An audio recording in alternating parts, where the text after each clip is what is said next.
Olá, eu sou o Vitor Martins, sou médico da UTI do Hospital SOS Cardio e preparei essa aula para ajudar na instrução de toda a equipe, não só médicos, fisioterapeutas, enfermeiros, técnicos de enfermagem, enfim, todos os profissionais envolvidos no cuidado direto ao paciente.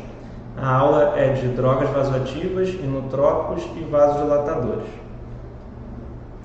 Bom, para começar a aula a gente precisa entender um pouco o que é débito cardíaco, né? O débito cardíaco é o volume de sangue que é bombeado do coração a cada minuto. Tem uma fórmula do débito cardíaco, que é a frequência cardíaca vezes o volume sistólico. Então, a cada minuto, em torno de 4 a 8 litros são injetados no nosso coração. E os componentes que interferem no débito cardíaco são a pré-carga, pós-carga e a contratilidade do músculo cardíaco, né? Do coração. Essa figura ao lado, a gente observa que a distribuição do sangue para os órgãos, a maior parte vai para a circulação esplêncnica, ou seja, intestino, vísceras em geral, os rins 22%, e aí músculo, pele um pouco menos, e coração vai bem pouco, 4% para o consumo próprio do coração. Só que o coração ele extrai muito oxigênio desse sangue que chega a ele, justamente porque é um músculo que fica se contraindo continuamente. Além disso, o cérebro não recebe um fluxo tão alto, mas também extrai bastante oxigênio para o seu funcionamento. Então, falando de pré e pós-carga, nós devemos entender que a pré-carga ela é o principal componente do retorno venoso, ou seja, todo o sangue que passa na circulação sistêmica e retorna através das veias até o coração de volta, ele é um dos componentes importantes para definir o débito cardíaco. Reparem que a maior parte do volume sanguíneo ele fica nas veias, vênulas, nos seios venosos, diferente das artérias que ocupam um volume sanguíneo menor, ou seja, a maior parte do nosso sangue ele fica represado nas veias ou nas vênulas.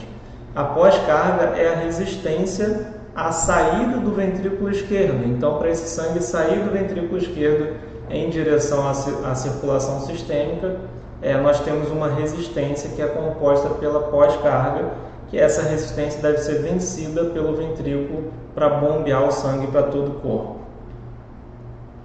Então, as drogas vasoativas elas são fundamentais no manejo do choque, e a escolha do agente ideal depende da fisiopatologia do choque, ou seja, de qual tipo de choque estamos falando, além disso das comorbidades do paciente e da resposta individual de cada paciente. Existe um gatilho que é a PAM menor do que 65, ou seja, quando nós temos uma PAM menor do que 65, é um sinal de alerta para a gente avaliar o início de droga vasoativa, quase sempre a noradrenalina. Então, esse é um alvo de PAM, nós mantermos acima de 65 no paciente grave, sendo que nos hipertensos crônicos, pode ser que a gente precise de PAM maior do que 65, a PAM é a pressão arterial média. E além disso, tem um componente da pressão, nós temos então nos componentes da pressão, a pressão sistólica e a pressão diastólica. Nós temos que lembrar muito da pressão arterial diastólica, a PAD, porque quando ela está muito baixa, ela também representa um sinal de alerta. Então, quando nós temos uma pressão arterial diastólica menor do que 50 no paciente grave, já é um sinal de vasoplegia, ou seja, os vasos estão funcionando mal, o retorno venoso do sangue para o coração ele está prejudicado. E quando nós temos uma pressão arterial diastólica menor ainda do que 40, aí sim se trata de uma emergência circulatória, a gente tem que fazer alguma coisa. E além disso existe o índice de choque diastólico, que é a frequência cardíaca pela pressão diastólica. Então, quando esse índice está aumentado, ou seja, o paciente está taquicárdico, com a pressão arterial diastólica baixa, nós temos então um sinal de gravidade também. Então, já comentei aí sobre alguns componentes importantes para nós pensarmos na prescrição de droga vasoativa. Um componente é a pressão arterial média, outro componente é a pressão arterial diastólica, outro componente é a frequência cardíaca. Tudo isso se correlacionando diretamente com o débito cardíaco, que vai determinar a perfusão adequada, ou seja, a circulação sanguínea atingindo todos os órgãos de forma que faça os órgãos funcionarem bem. Caso nós tenhamos comprometimento de um desses componentes, pode ser que a gente precise usar a droga vasoativa. Então, a noradrenalina, já falando diretamente das drogas, né? A noradrenalina é a droga de primeira escolha, quando nós vemos então aquele paciente com uma pressão mais baixa, com uma pressão arterial média menor do que 65. Ela tem um mecanismo de ação que é um agonista alfa-1, ou seja, induz a vasoconstrição.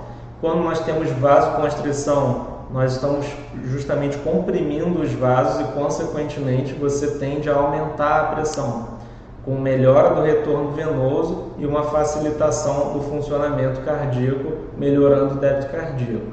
Então, a indicação principal aí vai estar nos choques, principalmente no choque séptico distributivo, e a dose vai ser essa, sendo que nós vamos titular até uma dose de 2 microgramas quilo minuto. A nossa diluição padrão no SOS Cardio é 2 ampolas para 250, que dá uma solução de 32 microgramas por ml. A de 4 ampolas, 64 microgramas por ml.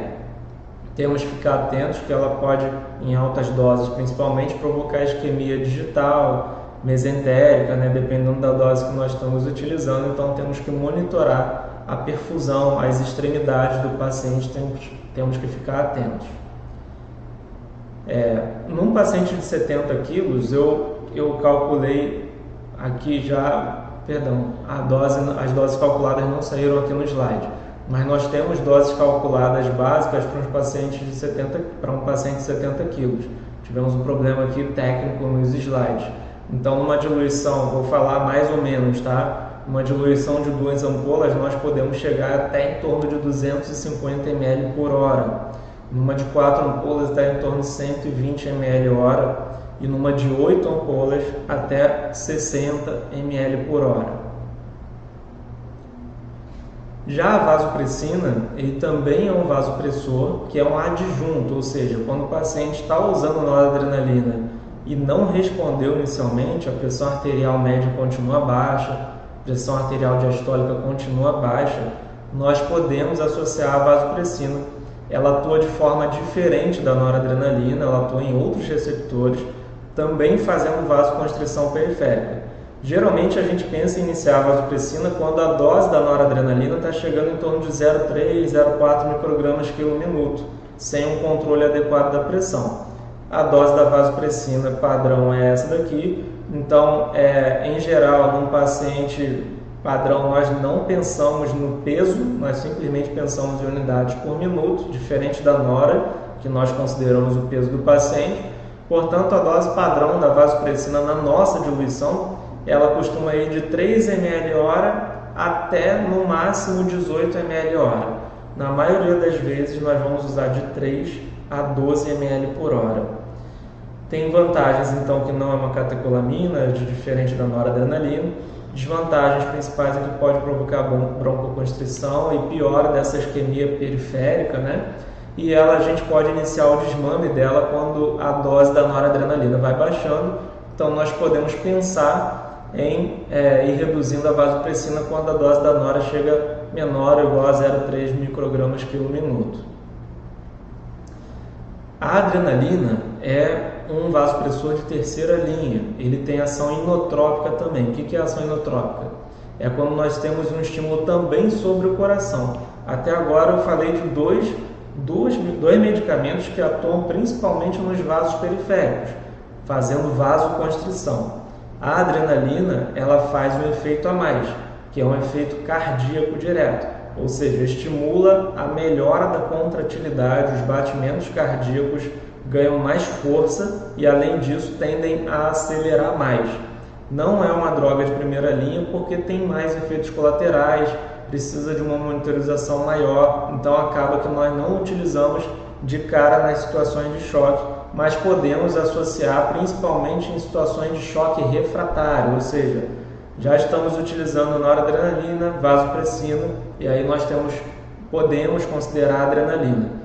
Além disso, ela é indicada na parada cardiorrespiratória, né? E aí, na verdade, na PCR, é a ampola que a gente faz em bolos, não é aquela solução diluída. Na anafilaxia, então, choque anafilático, inicialmente nós costumamos fazer intramuscular, meia ampola, e se o paciente não responde, nós consideramos fazer infusão venosa também. Choque refratário, eu já falei, e em situações de bradicardia extrema, com instabilidade hemodinâmica, nós podemos considerar também usar adrenalina.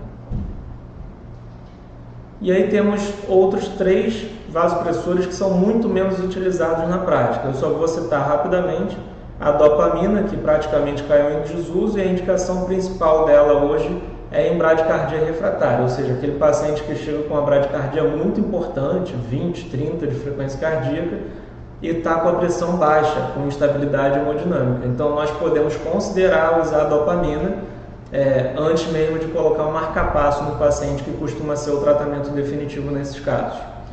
A efedrina, ela praticamente não é usada na UTI nem na emergência, ela libera a noradrenalina, ela pode ser feita em bolos, então é utilizada principalmente na anestesia, quando a gente faz, por exemplo, anestesia geral, né, ou quando nós vamos fazer algum procedimento, por exemplo, uma cardioversão elétrica, que nós administramos ali o sedativo, o Propofol, por exemplo.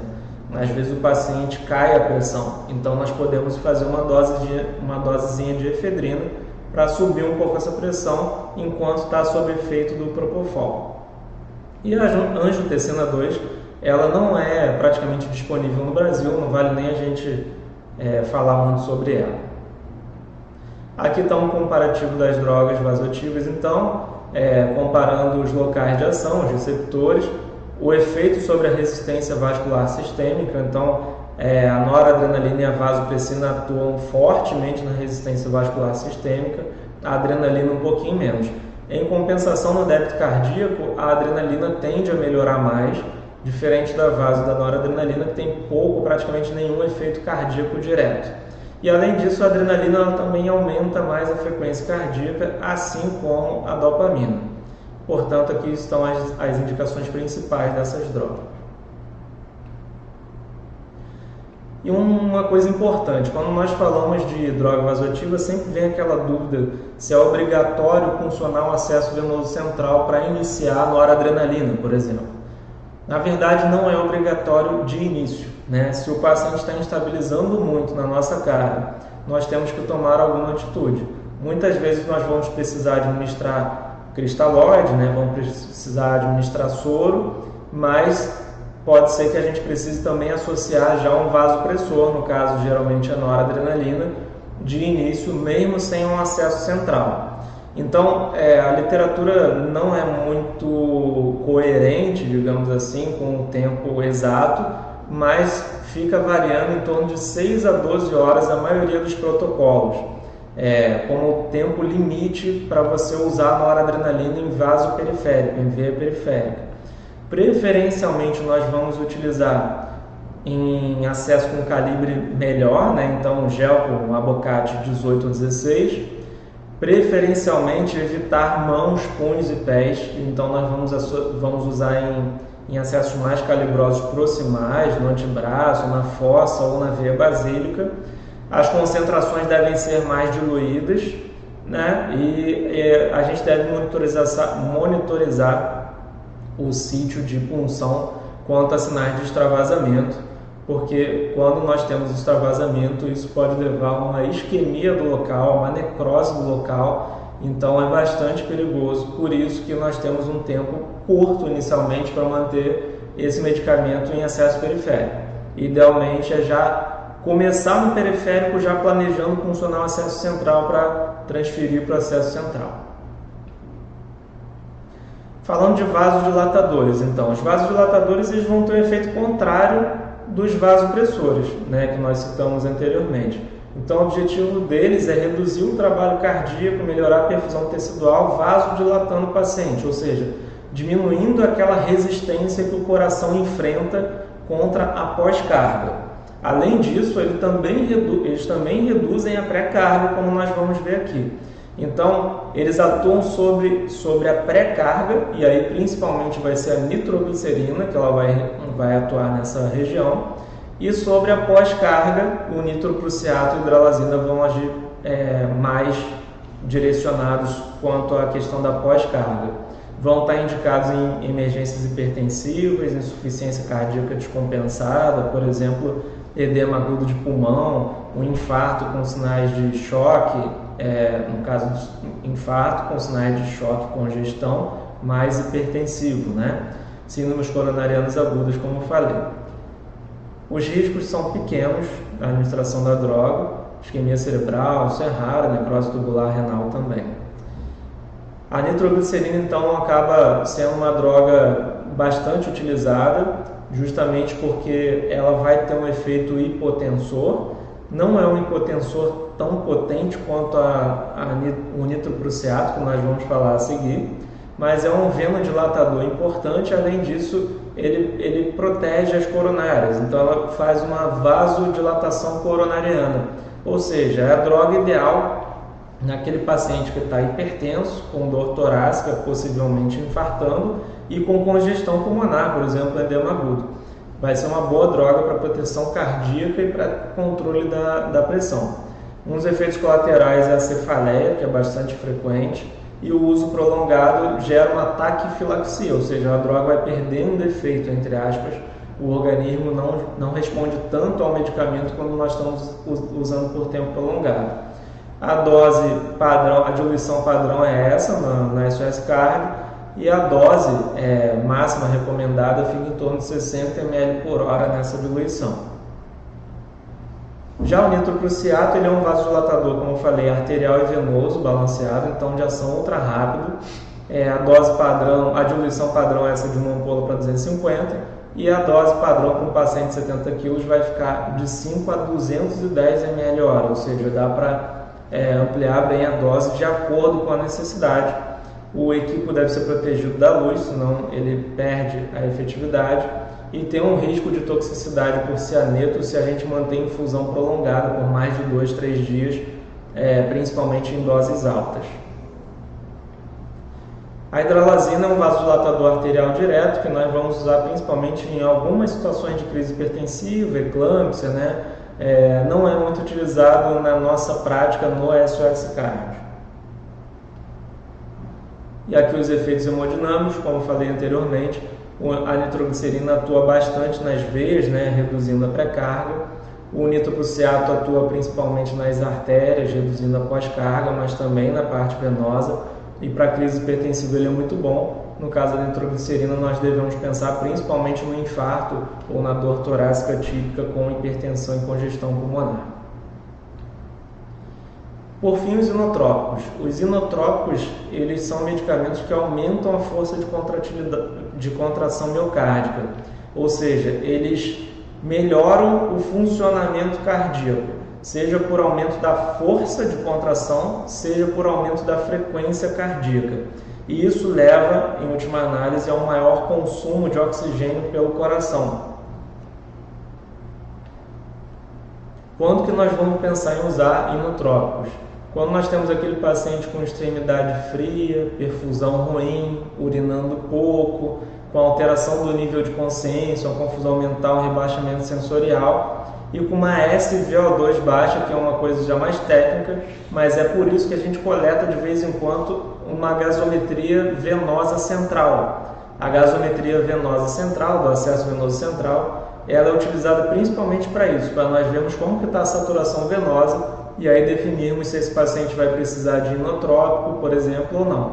Eles têm um efeito inodilatador, ou seja, eles melhoram a contratividade cardíaca, mas eles induzem um pouco de vasodilatação. E, consequentemente, quando nós vamos utilizar inotrópicos, quando nós vamos pensar em iniciar inotrópicos, nós temos que pensar no risco desse paciente evoluir com queda da pressão. Ou seja, se você pensa em iniciar inotrópico e o paciente já está um pouco hipotenso, com uma pressão limítrofe, é legal associar um vasopressor, no caso geralmente a noradrenalina, para sustentar essa pressão enquanto o inotrópico começa a fazer efeito no coração.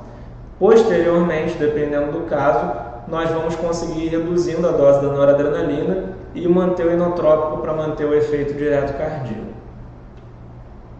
Então, a dobutamina é o inotrópico mais utilizado. né? É um agonista beta-1 predominante, ou seja, ele vai atuar diretamente sobre os receptores adrenérgicos cardíacos, e a gente tem que ter cuidado com taquicardia, arritmias que ele pode induzir.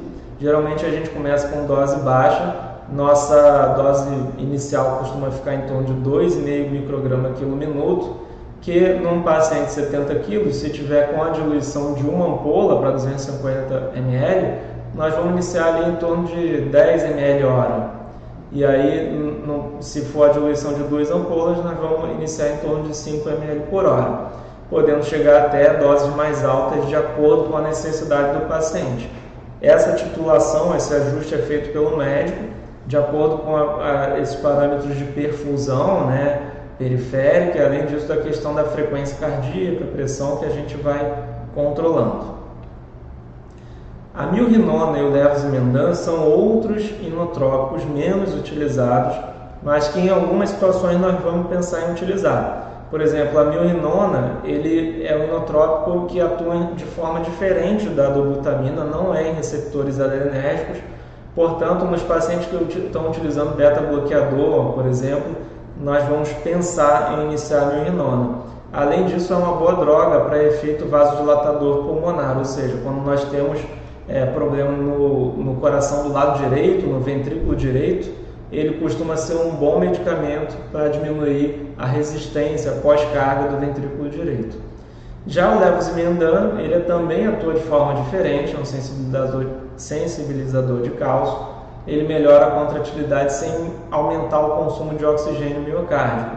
Ou seja, nós vamos pensar em usar o levosimendam principalmente em duas situações. É naqueles pacientes que estão usando já dobutamina ou milrinona há alguns dias e não conseguem sair. Toda vez que a gente tenta reduzir, começa a urinar menos, a contratilidade cardíaca cai, a perfusão piora, fica com extremidade fria. Então o levosimendam pode estar indicado aí. E também nós vamos considerar em casos de síndrome coronariana aguda, no paciente que está, por exemplo, infartado e evoluindo com sinais de choque, justamente porque ele não aumenta o consumo de oxigênio miocárdico, portanto tem um certo efeito cardioprotetor, mas tem que ser bem pensada a indicação e bem discutida, afinal não é uma droga muito simples de manejar e também é uma droga que onera bastante. Então aqui temos um comparativo dos inotrópicos. Como falei, a dobutamina disparado é a droga mais utilizada, tem um importante efeito inotrópico ali cardíaco direto, diminui um pouco a resistência vascular sistêmica e aumenta um pouco a frequência cardíaca. Todos eles aumentam um pouco a frequência, sendo que a milrinona e o levosimendam eles têm menos efeito inotrópico, mas eles reduzem mais ainda a resistência vascular sistêmica, ou seja, são dois medicamentos que, quando utilizados, geralmente eles costumam induzir uma queda na pressão. A adrenalina acaba entrando aqui com um asterisco, digamos assim, porque ela é mais mesmo um vasopressor, mas que acaba tendo efeito também inotrópico, então ela acabou entrando aqui também. Aqui estão as referências. Então, portanto, para finalizar, nós devemos ter muito cuidado com essas drogas, com esses medicamentos. Nós devemos evitar bolos desses medicamentos. Na verdade, isso é contraindicado. Nós não devemos fazer bolos de noradrenalina, vasopressina, dobutamina, milrinona, adrenalina. Essas drogas não devem ser feitas em bolos quando está na solução. A manutenção e a flutuação da dose vai ser, na maioria das vezes, ajustado de acordo com a conduta médica, mas muitas vezes a noradrenalina, por exemplo, o nitroprusiato, a nitroglicerina, nós conversamos com a enfermagem, com toda a equipe, para ajustar a PAM-alvo e a forma que nós vamos manipular essa droga. Ou seja, se ela estiver muito diluída, nós podemos manipular de forma, uma oscilação maior na melhora. Se ela estiver muito concentrada, nós vamos de 1 em 1 ali, por exemplo, a pressão do paciente aumentou, está com noradrenalina. Então, vamos baixar 1 ml hora dentro da hora, vamos observar, ver como que fica. Isso precisa de um bom relacionamento da equipe, uma boa comunicação do médico com o restante da equipe, justamente para ficar bem ajustado e evitarmos os efeitos colaterais desses medicamentos no nosso paciente, de forma que a gente evite prejuízo, tanto por excesso de uso quanto pela falta de uso dessas drogas. Era isso que eu tinha para passar para vocês. Muito obrigado e até a próxima.